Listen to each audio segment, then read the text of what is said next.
That had better be you, Philip. Margaret Dunn Associates? Shouldn't that be Margaret Dunn Associates, we make or break your day? It will definitely be Margaret Dunn Associates, we make or break your legs, Philip, if you are not calling from somewhere within 1 mile of this building. Where are you? I'm calling from a new portable phone I've just bought to celebrate closing the American deal. 700 units per week for a 30-week run, beginning next... Philip! Yes? Philip, why do you insist on buying a new piece of executive artillery every time you manage to achieve what you are paid to do? And, may I add, paid to do on a full-time basis. Well, that's exactly my point. With my new telephone, I can stay in constant touch with the office. Philip, you may not appreciate this, but the world as we know it is just about to come to a rather sticky and calamitous end. How about just staying in the office? All right. Philip? Philip? Philip! Do you want me? I'm right here in your tastefully decorated ante-room. If you're still anting me, I can always pop back out and phone again. Modern technology. I do not believe this. I am in the middle of a crisis, and you stand there playing cheap tricks. It wasn't that cheap. Are you listening to a word I'm saying? Certainly. You said that you're having a midlife crisis, and I'm standing here playing cheap tricks. Oh, damn the thing.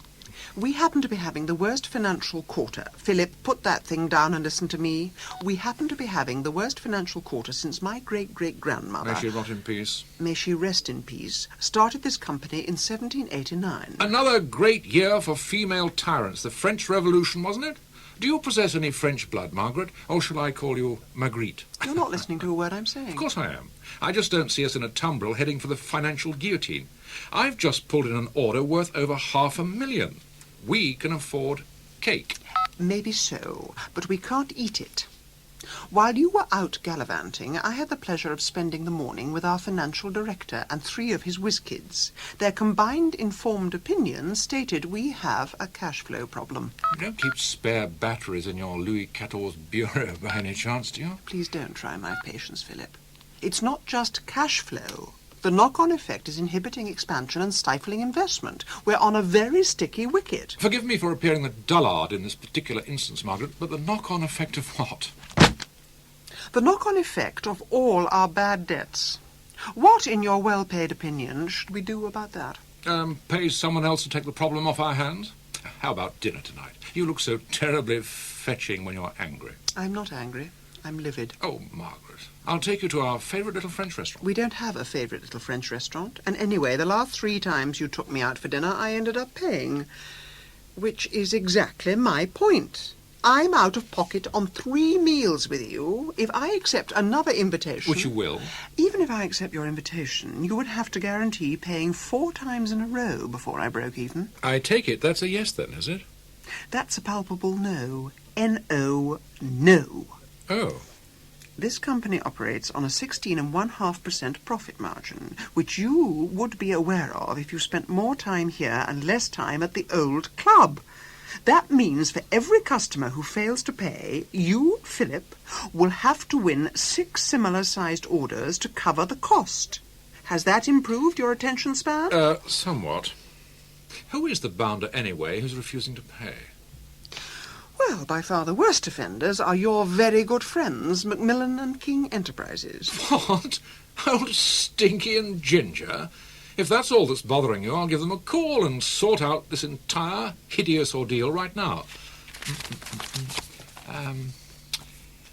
Yes, Stinky. 01326. Why do you always think that you can solve everything by turning into one of Smiley's people? Because, my dear Margaret, there is nothing Guinness cannot solve with my particular old boys' network. Smart Alec. Stinky, old man, how the devil are you? Yes. It was Philpot here. Oh, yes, she's fine. And how's Ginger? Still tap dancing? Oh, fell in the sink. Right, listen, old man, I've just been going over a few invoices, and there's just a small matter of your outstanding... in the post. Right. Fine. Super. My what? No problem. I'll deal with it on Friday. Talk to you soon. Bye, Stinky. Yes. Well, what did he say? He said I hadn't paid my bar bill at the club.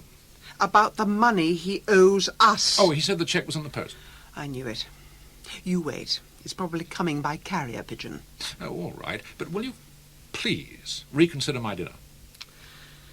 All right, you're on. Perfect. But only on my conditions. As always, name them. If I get all the Macmillan King money within 2 weeks without losing their business, I choose the restaurant and you pay for everything. Seems like the kind of offer one simply can't refuse. One can't. You owe me anyway, remember? Right.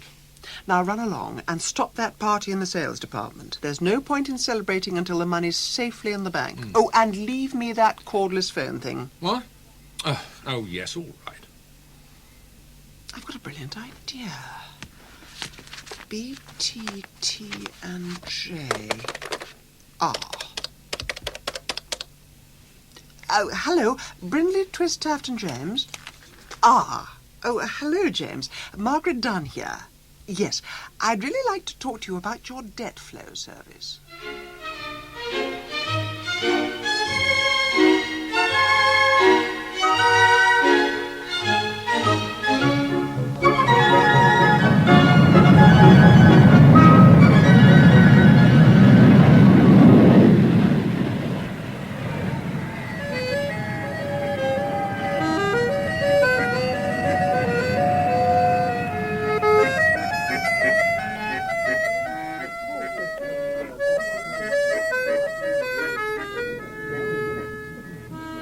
All right, I admit it. You have me completely stumped.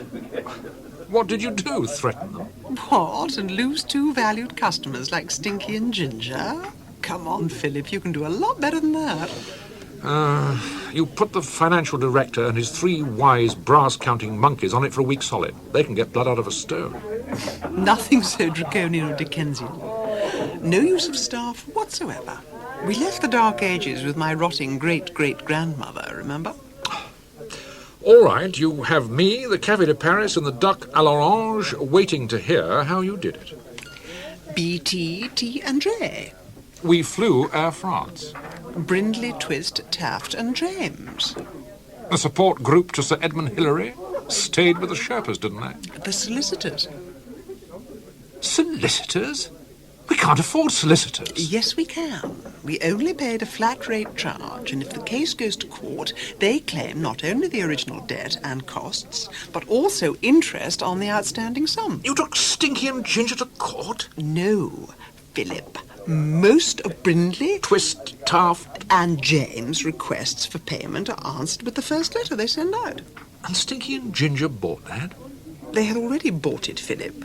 They just hadn't paid for it. What would have happened if they hadn't paid? Brindley Twist Tafft And James?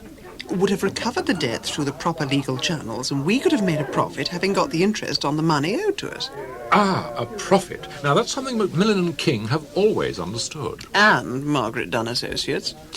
Confidentially, in my long association with Margaret Dunn Associates, I've always been amazed at your foresight, charm, vision, business acumen, intelligence, and immaculate choice of first-class restaurants. How do you do it? Well, in this case, it's down to you. Really? Really? Yes. If you hadn't mentioned the idea of paying someone else to take the problem off our hands, I would never have thought of getting Brindley Twist Tafft James on the team. Brilliant. So we can concentrate on what we do best. I propose a toast. If you say, "To you, Paris, the night and the moonlight," I'm leaving. Absolutely not. My precise words were going to be, to Brindley, Twist, Tafft and James. Here, here. And debt flow. Philip, Margaret. you are paying for this, aren't you? Well, I thought I brought my credit card from the hotel. Oh, Philip. Of course, it must be in this pocket here. No. Maybe it's in one of my side pockets. Oh, Philip.